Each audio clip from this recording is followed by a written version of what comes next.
Dear students welcome. ਜਿਵੇਂ ਕਿ ਪਹਿਲਾਂ ਵਾਲੀ ਵੀਡੀਓ ਦੇ ਵਿੱਚ ਅਸੀਂ ਕਵਿਤਾ ਦਾ ਮੀਨਿੰਗ ਤੇ ਉਹਦੀਆਂ ਪਰਿਭਾਸ਼ਾਵਾਂ ਵੀ ਕੀਤੀਆਂ ਨਾਲ ਅਸੀਂ ਕੀਤੇ ਸੀ ਕਵਿਤਾ ਪੜ੍ਹਾਉਣ ਦੇ ਸਧਾਰਨ ਤੇ ਵਿਸ਼ੇਸ਼ ਉਦੇਸ਼ ਕਿਹੜੇ ਨੇ।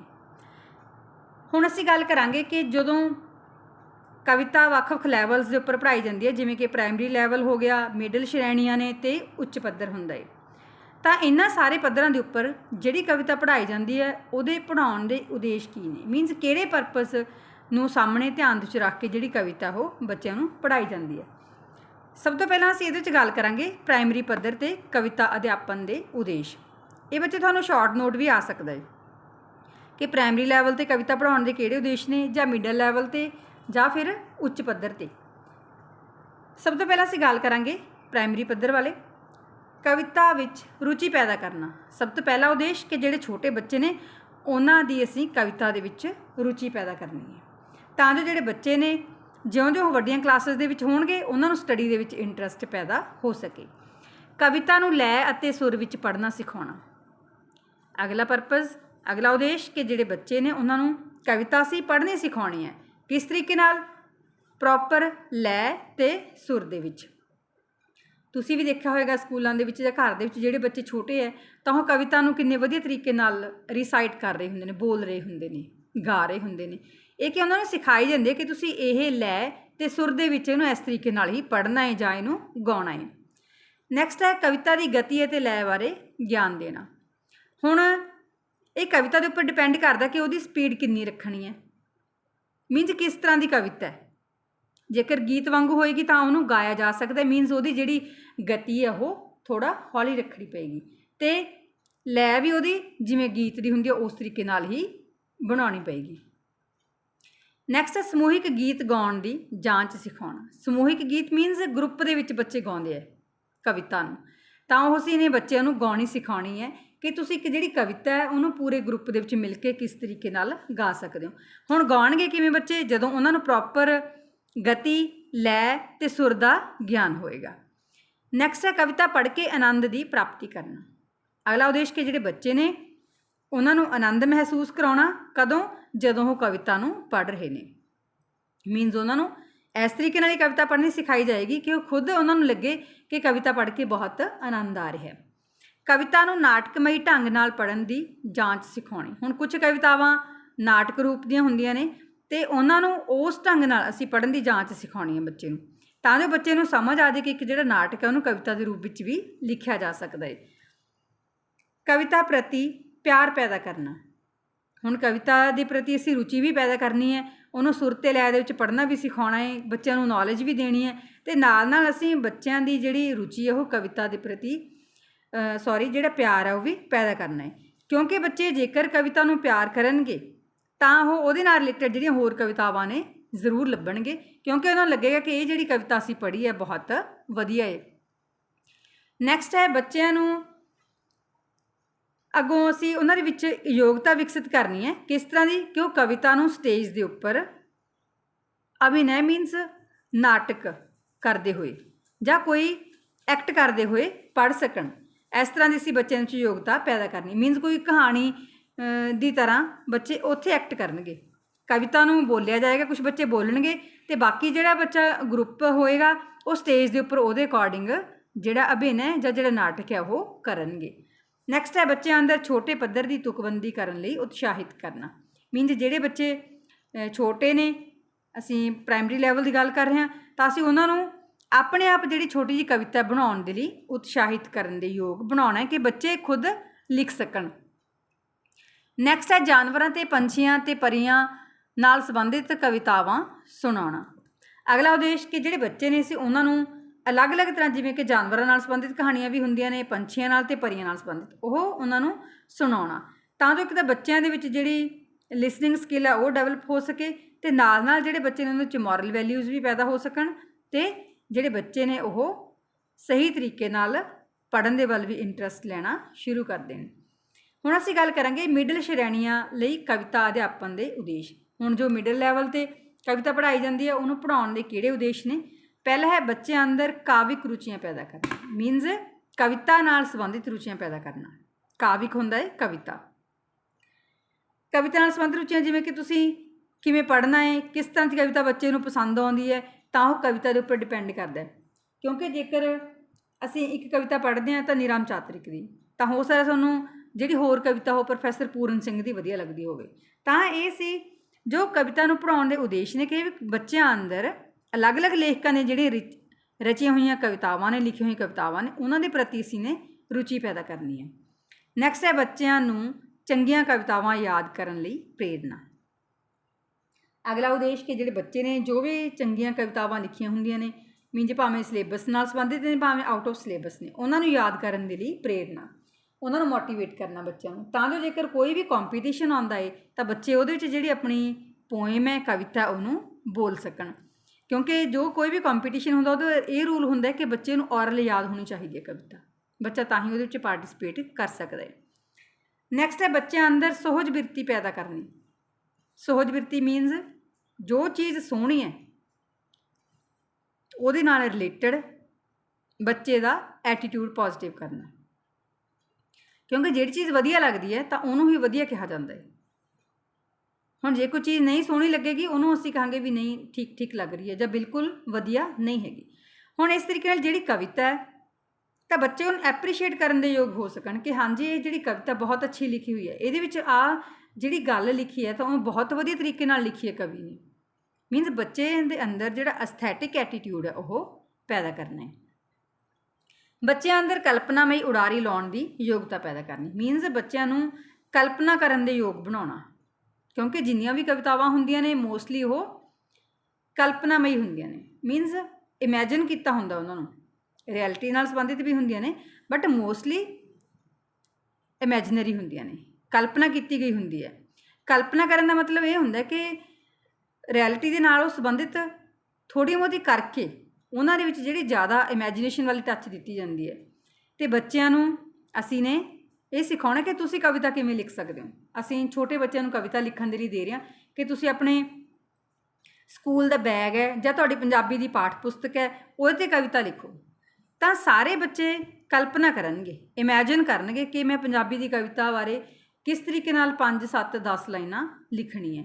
ਤਾਂ ਮੀਨਜ਼ ਇਹ ਕੀ ਹੋਇਆ ਕਿ ਬੱਚੇ ਦੀ ਜਿਹੜੀ ਕਲਪਨਾਮਈ ਸ਼ਕਤੀ ਹੈ ਉਹ ਅਸੀਂ ਉਹਦੇ ਵਿੱਚ ਪੈਦਾ ਕਰਨੀ ਹੈ। ਨੈਕਸਟ ਹੈ ਬੱਚਿਆਂ ਅੰਦਰ ਆਲੋਚਨਾਤਮਕ ਰੁਚੀਆਂ ਪੈਦਾ ਕਰਨੀਆਂ।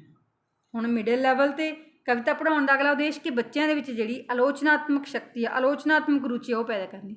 ਮੀਨਜ਼ ਕਿ 2 ਕਵਿਤਾਵਾਂ ਬੱਚਿਆਂ ਨੂੰ ਦਿੱਤੀਆਂ ਜਾਣਗੀਆਂ ਤਾਂ ਉਹਨਾਂ ਨੂੰ ਬੱਚੇ ਉਹਨਾਂ ਆਲੋਚਨਾ ਕਰ ਸਕਣਗੇ ਉਹਨਾਂ ਦੀ ਕਿ ਇਸ ਕਵਿਤਾ ਦੇ ਵਿੱਚ ਇਹ ਚੀਜ਼ ਵਧੀਆ, ਇਹ ਚੀਜ਼ ਨਹੀਂ ਵਧੀਆ। ਮੀਨਜ਼ ਕੰਪੈਰੀਟਿਵ ਕਰਕੇ ਉਹਨੂੰ ਕ੍ਰਿਟੀਸਾਈਜ਼ ਕਰ ਸਕਦੇ ਨੇ। ਬੱਚਿਆਂ ਅੰਦਰ ਸੌਖੀਆਂ ਕਵਿਤਾਵਾਂ ਲਿਖਣ ਦੀ ਯੋਗਤਾ ਵਿਕਸਿਤ ਕਰਨੀ। ਜਿਵੇਂ ਕਿ ਮੈਂ ਹੁਣੇ ਤੁਹਾਨੂੰ ਐਗਜ਼ਾਮਪਲ ਦਿੱਤੀ ਸੀ ਕਿ ਆਪਣੀ ਪੰਜਾਬੀ ਦੀ ਪਾਠ ਪੁਸਤਕ ਜਾਂ ਆਪਣਾ ਬਸਤਾ ਜਾਂ ਮੇਰਾ ਸਕੂਲ, ਮੀਨਜ਼ ਬਿਲਕੁਲ ਜਿਹੜੇ ਸੌਖੇ ਟੌਪਿਕ ਦੇ ਕੇ ਉਹਨਾਂ 'ਤੇ ਕਹਿਣਾ ਕਿ ਤੁਸੀਂ ਜਿਹੜੀਆਂ ਛੋਟੀਆਂ ਸੌਖੀਆਂ ਕਵਿਤਾਵਾਂ ਨੇ ਉਹ ਲਿਖੋ। ਇਹ ਲਿਖਾਉਣ ਦਾ ਮੋਟਿਵ ਕੀ ਹੈ ਕਿ ਬੱਚਿਆਂ ਅੰਦਰ ਕਵਿਤਾਵਾਂ ਲਿਖਣ ਦੀ ਯੋਗਤਾ ਵਿਕਸਿਤ ਹੋ ਸਕੇ। ਬੱਚਿਆਂ ਅੰਦਰ ਸੁਰ ਅਤੇ ਲੈਅ ਨਾਲ ਕਵਿਤਾ ਪੜ੍ਹਨ ਦੀ ਯੋਗਤਾ ਪੈਦਾ ਕਰਨਾ। ਹੁਣ ਮਿਡਲ ਲੈਵਲ 'ਤੇ ਜਿਹੜੇ ਬੱਚੇ ਨੇ ਉਹ ਵੱਡੇ ਹੋ ਜਾਂਦੇ ਨੇ, ਇਸ ਕਰਕੇ ਉਹ ਕਵਿਤਾ ਨੂੰ ਸਹੀ ਤਰੀਕੇ ਨਾਲ ਸੁਰ ਅਤੇ ਲੈਅ ਦੇ ਵਿੱਚ ਹੋ ਕੇ ਗਾ ਸਕਦੇ ਨੇ ਅਤੇ ਪੜ੍ਹ ਸਕਦੇ ਨੇ। ਬੱਚਿਆਂ ਨੂੰ ਵੱਖ-ਵੱਖ ਕਾਵਿ ਸ਼ੈਲੀਆਂ ਨੂੰ ਸਮਝਣ ਦੇ ਯੋਗ ਬਣਾਉਣਾ। ਹੁਣ ਜਿਹੜੀ ਕਵਿਤਾ ਲਿਖੀ ਜਾਂਦੀ ਹੈ ਉਹਦੇ ਲਿਖਣ ਦੇ ਵੱਖ-ਵੱਖ ਸਟਾਈਲ ਨੇ, ਸ਼ੈਲੀਆਂ ਨੇ, ਤਾਂ ਇਸ ਲੈਵਲ 'ਤੇ ਅਸੀਂ ਬੱਚਿਆਂ ਨੂੰ ਇੰਨਾ ਕੁ ਯੋਗ ਬਣਾ ਸਕਦੇ ਹਾਂ ਕਿ ਉਹਨਾਂ ਨੂੰ ਅਲੱਗ-ਅਲੱਗ ਜਿਹੜੀਆਂ ਕਾਵਿ ਸ਼ੈਲੀਆਂ ਨੇ ਉਹਨਾਂ ਬਾਰੇ ਜਿਹੜੀ ਜਾਣਕਾਰੀ ਉਹ ਪ੍ਰੋਵਾਈਡ ਕਰ ਸਕੀਏ। ਬੱਚਿਆਂ ਅੰਦਰ ਠੀਕ ਢੰਗ ਨਾਲ ਕਵਿਤਾ ਪੜ੍ਹਨ ਦੀ ਜਾਂਚ ਸਿਖਾਉਣੀ। ਅਗਲਾ ਉਦੇਸ਼ ਕਿ ਜਿਹੜੇ ਬੱਚੇ ਨੇ ਉਹਨਾਂ ਦੇ ਅੰਦਰ ਠੀਕ ਢੰਗ ਨਾਲ ਕਿ ਤੁਸੀਂ ਕਵਿਤਾ ਕਿਵੇਂ ਪੜ੍ਹ ਸਕਦੇ ਹੋ, ਇੱਕ ਕਵਿਤਾ ਨੂੰ ਪੜ੍ਹਨ ਦਾ ਸਹੀ ਢੰਗ ਕੀ ਹੈ, ਕਿਵੇਂ ਤੁਸੀਂ ਉਹਦਾ ਸਹੀ ਉਚਾਰਨ ਕਰਨਾ ਹੈ, ਕਿਸ ਤਰੀਕੇ ਨਾਲ ਤੁਸੀਂ ਉੱਥੇ ਰੁਕਣਾ ਹੈ ਜਾਂ ਤੁਸੀਂ ਕਿਤੇ ਸਟ੍ਰੈਸ ਦੇਣਾ ਹੈ, ਕਿੱਥੇ ਆਵਾਜ਼ ਹੌਲੀ ਲੈ ਕੇ ਜਾਣੀ ਹੈ, ਕਿੱਥੇ ਤੁਹਾਡੀ ਆਵਾਜ਼ ਦੇ ਵਿੱਚ ਦਮ ਹੋਣਾ ਜ਼ਰੂਰੀ ਹੈ। ਇਹ ਅਸੀਂ ਬੱਚਿਆਂ ਨੂੰ ਸਿਖਾਉਣਾ ਹੈ। ਨੈਕਸਟ ਹੈ ਕਵੀ ਦੇ ਭਾਵਾਂ ਨੂੰ ਸਮਝਣ ਦੇ ਯੋਗ ਬਣਾਉਣਾ। ਹਰੇਕ ਜਿਹੜਾ ਕਵੀ ਹੈ ਜਿਹਨੇ ਕਵਿਤਾ ਲਿਖੀ ਹੈ ਉਹਦੇ ਭਾਵ ਮੀਨਜ਼ ਜਿਹੜੀ ਉਹਦੀਆਂ ਫੀਲਿੰਗਸ ਨੇ ਉਹ ਅਲੱਗ-ਅਲੱਗ ਹੁੰਦੀਆਂ ਨੇ ਹਰੇਕ ਕਵਿਤਾ ਬਾਰੇ। ਤਾਂ ਅਸੀਂ ਬੱਚੇ ਨੂੰ ਇਹ ਸਮਝਾਉਣਾ ਕਿ ਜਿਹੜਾ ਕਵੀ ਹੈ ਉਹ ਕੀ ਕਹਿਣਾ ਚਾਹੁੰਦਾ ਹੈ, ਕਵੀ ਨੇ ਆਪਣੇ ਭਾਵਾਂ ਨੂੰ ਇਸ ਕਵਿਤਾ ਦੇ ਰਾਹੀਂ ਪ੍ਰਗਟ ਕੀਤਾ ਤਾਂ ਉਹਦੇ ਭਾਵ ਕਿਸ ਤਰ੍ਹਾਂ ਦੇ ਨੇ। ਮੀਨਜ਼ ਅਸੀਂ ਬੱਚੇ ਨੂੰ ਕਵੀ ਦੇ ਜਿਹੜੇ ਭਾਵ ਨੇ, ਉਹਦੀ ਇਮੋਸ਼ਨਸ ਨੇ, ਫੀਲਿੰਗਸ ਨੇ, ਉਹਨਾਂ ਨੂੰ ਸਮਝਣ ਦੇ ਯੋਗ ਬਣਾਉਣਾ। ਕਵਿਤਾ ਨੂੰ ਸਟੇਜ ਦੇ ਮਾਧਿਅਮ ਦੁਆਰਾ ਪੇਸ਼ ਕਰਨਾ। ਅਗਲਾ ਉਦੇਸ਼ ਕਿ ਅਸੀਂ ਬੱਚਿਆਂ ਨੂੰ ਇਹ ਸਿਖਾਉਣਾ ਕਿ ਤੁਸੀਂ ਜਦੋਂ ਸਟੇਜ 'ਤੇ ਇੱਕ ਕਵਿਤਾ ਬੋਲਣੀ ਹੈ ਤਾਂ ਤੁਸੀਂ ਕਿਸ ਤਰੀਕੇ ਨਾਲ ਉਹਨੂੰ ਪੇਸ਼ ਕਰਨੀ ਹੈ, ਕਿਉਂਕਿ ਜੋ ਸਟੇਜ 'ਤੇ ਕੋਈ ਵੀ ਹੁੰਦਾ ਹੈ ਤਾਂ ਉਹਦੇ ਵਿੱਚ ਇਹ ਲਿਖਿਆ ਜਾਂਦਾ ਹੈ ਕਿ ਤੁਸੀਂ ਕਵਿਤਾ ਨੂੰ ਇੰਨੇ ਟਾਈਮ ਦੇ ਵਿੱਚ ਬੋਲਣਾ ਹੈ, ਤਾਂ ਉਹ ਟਾਈਮ ਬਾਉਂਡ ਹੁੰਦੀ ਹੈ। ਇਸ ਕਰਕੇ ਸਾਰੀਆਂ ਜਿਹੜੀ ਗੱਲਾਂ ਨੇ ਉਹ ਬੱਚੇ ਨੂੰ ਸਿਖਾਉਣੀਆਂ ਨੇ ਕਿ ਤੁਸੀਂ ਕਿਸ ਤਰੀਕੇ ਨਾਲ ਜਿਹੜੀ ਕਵਿਤਾ ਉਹਨੂੰ ਪੇਸ਼ ਕਰਨੀ ਹੈ। ਰਸਮੀ ਤੇ ਆਨੰਦਮਈ ਬਿਰਤੀ ਦਾ ਵਿਕਾਸ ਕਰਨਾ। ਰਸਮੀ ਮੀਨਸ ਫਾਰਮਲ, ਆਨੰਦਮਈ ਮੀਨਸ ਉਹ ਜਿਹੜੀ ਬੱਚਿਆਂ ਨੂੰ ਆਨੰਦ ਦਿੰਦੀ ਹੋਵੇ, ਕਿਉਂਕਿ ਜਿਉਂ-ਜਿਉਂ ਬੱਚੇ ਵੱਡੇ ਹੁੰਦੇ ਜਾਂਦੇ ਨੇ ਉਹਨਾਂ ਨੂੰ ਉਹਦੇ ਅਕੋਰਡਿੰਗ ਜਿਹੜਾ ਆਨੰਦ ਹੈ, ਜਿਹੜੀ ਖੁਸ਼ੀ ਹੈ ਉਹ ਮਿਲਦੀ ਹੈ ਕਵਿਤਾ ਨੂੰ ਪੜ੍ਹਦੇ ਹੋਏ। ਨੈਕਸਟ ਹੈ ਉੱਚ ਪੱਧਰ 'ਤੇ ਕਵਿਤਾ ਅਧਿਆਪਨ ਦੇ ਉਦੇਸ਼। ਹੁਣ ਬੱਚੇ ਮਿਡਲ ਲੈਵਲ ਤੋਂ ਬਾਅਦ ਉੱਚ ਲੈਵਲ 'ਤੇ ਆ ਜਾਂਦੇ ਨੇ ਤਾਂ ਕਵਿਤਾ ਨੂੰ ਪੜ੍ਹਾਉਣ ਦੇ ਕਿਹੜੇ-ਕਿਹੜੇ ਉਦੇਸ਼ ਨੇ। ਪਹਿਲਾ ਹੈ ਵਿਦਿਆਰਥੀਆਂ ਨੂੰ ਕਵੀ ਦੀ ਅਨੁਭੂਤੀ ਦਾ ਗਿਆਨ ਕਰਾਉਣਾ। ਕਵੀ ਦੀ ਅਨੁਭੂਤੀ ਦਾ ਮਤਲਬ ਕਿ ਕਵੀ ਨੇ ਕੀ ਸੋਚ ਕੇ ਜਿਹੜੀ ਕਵਿਤਾ ਉਹ ਲਿਖੀ ਹੈ ਉਹਦੇ ਬਾਰੇ ਗਿਆਨ ਕਰਾਉਣਾ, ਕਿਉਂਕਿ ਹਰੇਕ ਕਵਿਤਾ ਜਦੋਂ ਕੋਈ ਵੀ ਲਿਖੀ ਜਾਂਦੀ ਹੈ ਤਾਂ ਜਿਸ ਤਰ੍ਹਾਂ ਦਾ ਆਈਡੀਆ ਜਾਂ ਕੋਈ ਵੀ ਕਨਸੈਪਟ ਦਿਮਾਗ ਦੇ ਵਿੱਚ ਹੁੰਦਾ ਉਹਦੇ ਅਕੋਰਡਿੰਗ ਹੀ ਜਿਹੜੀ ਕਵਿਤਾ ਉਹ ਲਿਖੀ ਜਾਂਦੀ ਹੈ। ਇਸ ਕਰਕੇ ਜੋ ਕਵੀ ਦਾ ਲਿਖਣ ਦਾ ਆਈਡੀਆ ਸੀ, ਉਹਦਾ ਕੋਈ ਵਿਚਾਰ ਸੀ, ਕੋਈ ਉਹਦੇ ਕੋਲ ਕਨਸੈਪਟ ਸੀ, ਉਹਦਾ ਗਿਆਨ ਕਰਾਉਣਾ ਵੀ ਇੱਕ ਇਹਦਾ ਮੇਨ ਉਦੇਸ਼ ਹੈ। ਕਾਵਿ ਦੇ ਭਿੰਨ-ਭਿੰਨ ਰੂਪਾਂ ਦੀ ਜਾਣਕਾਰੀ ਦੇਣਾ। ਫਿਰ ਕਵਿਤਾ ਦੇ ਜਿਹੜੇ ਭਿੰਨ-ਭਿੰਨ ਰੂਪ ਨੇ ਉਹਨਾਂ ਬਾਰੇ ਜਾਣਕਾਰੀ ਪ੍ਰਦਾਨ ਕਰਨਾ, ਕਿਉਂਕਿ ਜਿਉਂ-ਜਿਉਂ ਬੱਚੇ ਵੱਡੇ ਹੁੰਦੇ ਜਾਂਦੇ ਨੇ ਉਹਨਾਂ ਨੂੰ ਕਵਿਤਾ ਦੇ ਜਿਹੜੇ ਵੱਖ-ਵੱਖ ਰੂਪ ਨੇ ਉਹਨਾਂ ਬਾਰੇ ਜਿਹੜੀ ਸਹੀ ਜਾਣਕਾਰੀ ਦੇਣੀ ਜ਼ਰੂਰੀ ਵੀ ਹੋ ਜਾਂਦੀ ਹੈ। ਨੈਕਸਟ ਹੈ ਵਿਦਿਆਰਥੀਆਂ ਦੀ ਕਲਪਨਾ ਸ਼ਕਤੀ ਦਾ ਵਿਕਾਸ ਕਰਨਾ। ਮੀਨਸ ਜਿਹੜੇ ਵਿਦਿਆਰਥੀ ਨੇ ਉਹ ਖੁਦ ਕਲਪਨਾ ਕਰ ਸਕਣ ਕਿ ਜਿਹੜੀ ਕਵਿਤਾ ਕਿਸ ਤਰੀਕੇ ਨਾਲ ਲਿਖੀ ਗਈ ਹੈ। ਮੰਨ ਲਓ ਅਸੀਂ ਕਵਿਤਾ ਲਿਖ ਰਹੇ ਹਾਂ ਕੁਦਰਤ 'ਤੇ, ਅਸੀਂ ਐਕਚੁਅਲ ਦੇ ਵਿੱਚ ਦੇਖ ਲਿਆ, ਬਟ ਹਰੇਕ ਚੀਜ਼ ਦੇਖੀ ਹੋਈ ਨੂੰ ਅਸੀਂ ਕਵਿਤਾ ਵਿੱਚ ਸਹੀ ਤਰੀਕੇ ਨਾਲ ਵਰਣਨ ਨਹੀਂ ਕਰ ਸਕਦੇ। ਕੁਝ ਅਸੀਂ ਗੱਲਾਂ ਜਾਂ ਵਰਡਸ ਇਸ ਤਰ੍ਹਾਂ ਦੇ ਹੁੰਦੇ ਨੇ ਜਿਹੜੇ ਕਿ ਸਾਡੀ ਬਿਲਕੁਲ ਇਮੈਜੀਨੇਸ਼ਨ ਹੁੰਦੇ ਨੇ। ਇਸ ਕਰਕੇ ਅਸੀਂ ਬੱਚਿਆਂ ਦੇ ਵਿੱਚ ਕਲਪਨਾ ਸ਼ਕਤੀ ਦਾ ਵਿਕਾਸ ਵੀ ਕਰਨਾ ਹੈ। ਬੱਚਿਆਂ ਅੰਦਰ ਸੁਹਜਾਤਮਕ ਪ੍ਰਵਿਰਤੀਆਂ ਦਾ ਵਿਕਾਸ ਕਰਨਾ। ਸੁਹਜਾਤਮਕ ਮੀਨਸ ਐਸਥੈਟਿਕ ਐਟੀਟਿਊਡ, ਮੀਨਸ ਕਿਸੇ ਵੀ ਚੀਜ਼ ਦੀ ਜਿਹੜੀ ਸੁੰਦਰਤਾ ਹੈ ਉਹਨੂੰ ਮਾਣ ਸਕਣ, ਸੁੰਦਰਤਾ ਨੂੰ ਐਕਸਪ੍ਰੈਸ ਕਰ ਸਕਣ। ਉਹ ਜਿਹੜੀ ਪ੍ਰਵਿਰਤੀਆਂ ਨੇ ਅਸੀਂ ਬੱਚਿਆਂ ਦੇ ਵਿੱਚ ਡਿਵੈਲਪ ਵੀ ਕਰਨੀਆਂ ਨੇ। ਨੈਕਸਟ ਹੈ ਕਾਵਿਕ ਰੁਚੀਆਂ ਵਿਕਸਿਤ ਕਰਨੀਆਂ। ਕਾਵਿਕ ਮੀਨਸ ਕਵਿਤਾ ਦੇ ਨਾਲ ਸੰਬੰਧਿਤ ਰੁਚੀਆਂ, ਜਿਵੇਂ ਕਿ ਕਵਿਤਾ ਨੂੰ ਪੜ੍ਹਨਾ, ਲਿਖਣਾ, ਫਿਰ ਉਹਨੂੰ ਆਲੋਚਨਾ ਵੀ ਕੀਤੀ ਜਾ ਸਕਦੀ ਹੈ ਕਵਿਤਾ ਦੀ। ਇਹ ਸਾਰੀਆਂ ਕੀ ਨੇ? ਰੁਚੀਆਂ। ਅਸੀਂ ਇਹ ਸਾਰੀਆਂ ਜਿਹੜੀਆਂ ਰੁਚੀਆਂ ਨੇ ਕਵਿਤਾ ਨਾਲ ਸੰਬੰਧਿਤ ਉਹ ਬੱਚਿਆਂ ਦੇ ਵਿੱਚ ਵਿਕਸਿਤ ਕਰਨੀਆਂ ਨੇ। ਇਹ ਵੀ ਕਵਿਤਾ ਪੜ੍ਹਾਉਣ ਦਾ ਜੋ ਉੱਚ ਲੈਵਲ 'ਤੇ ਪੜ੍ਹਾਈ ਜਾਂਦੀ ਹੈ ਇਹਦਾ ਇੱਕ ਉਦੇਸ਼ ਹੈ। ਕਵਿਤਾ ਲਿਖਣ ਦੀ ਪ੍ਰੇਰਨਾ ਦੇਣੀ।